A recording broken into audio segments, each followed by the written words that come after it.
Hi there, I'm Rebecca, and today I'm reading The Little Prince, Chapter 7. On the 5th day, again, as always, it was thanks to the sheep. The secret of the little prince's life was revealed to me. Abruptly, without anything to lead up to it, and as if the question had been born of long and silent meditation on his problem, he demanded, "A sheep, if it eats little bushes, does it eat flowers too?" "A sheep," I answered, "eats anything it finds in its reach." "Even flowers that have thorns?" "Yes, even flowers that have thorns." "Then the thorns, what use are they?" I did not know. At that moment I was very busy trying to unscrew a bolt that had got stuck in my engine.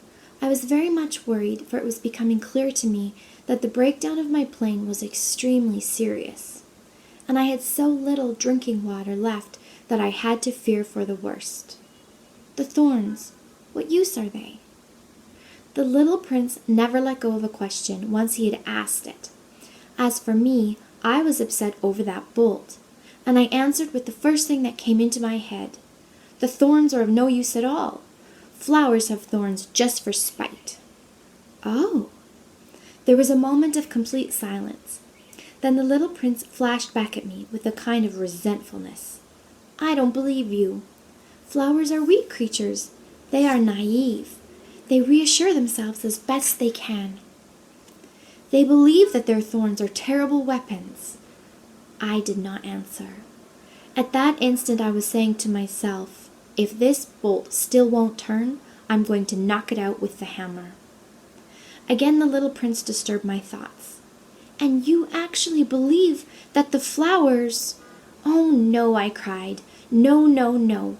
I don't believe anything. I answered you with the first thing that came into my head. Don't you see? I'm very busy with matters of consequence." He stared at me, thunderstruck. Matters of consequence? He looked at me there, with my hammer in my hand, my fingers black with engine grease, bending down over an object which seemed to him extremely ugly. "You talk just like the grown-ups." That made me a little ashamed. But he went on relentlessly. "You mix everything up together. You confuse everything." He was really very angry.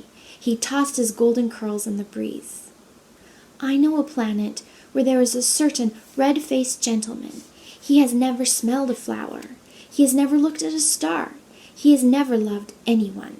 He has never done anything in his life but add up figures. And all day he says over and over, just like you, 'I am busy with matters of consequence.'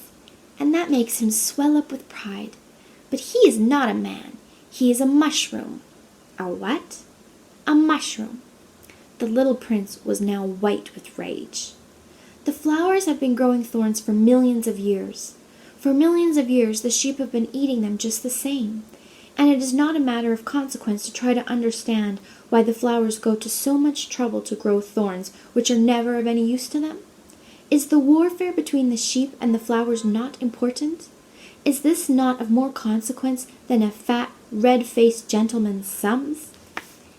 And if I know, I myself, one flower which is unique in the world, which grows nowhere but on my planet, but which one little sheep can destroy in a single bite some morning, without even noticing what he is doing, oh, you think that is not important?"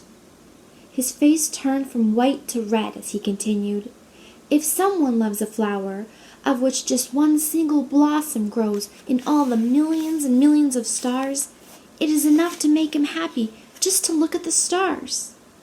He can say to himself, 'Somewhere my flower is there.' But if the sheep eats the flower, in one moment all his stars will be darkened. And you think that is not important?" He could not say anything more. His words were choked by sobbing. The night had fallen. I had let my tools drop from my hands. Of what moment now was my hammer, my bolt, or thirst, or death? On one star, one planet, my planet, the earth, there was a little prince to be comforted. I took him in my arms and rocked him. I said to him, "The flower that you love is not in danger. I will draw you a muzzle for your sheep. I will draw you a railing to put around your flower. I did not know what to say to him. I felt awkward and blundering. I did not know how I could reach him, where I could overtake him, and go on hand in hand with him once more. It is such a secret place, the land of tears. That's the end of The Little Prince, Chapter 7.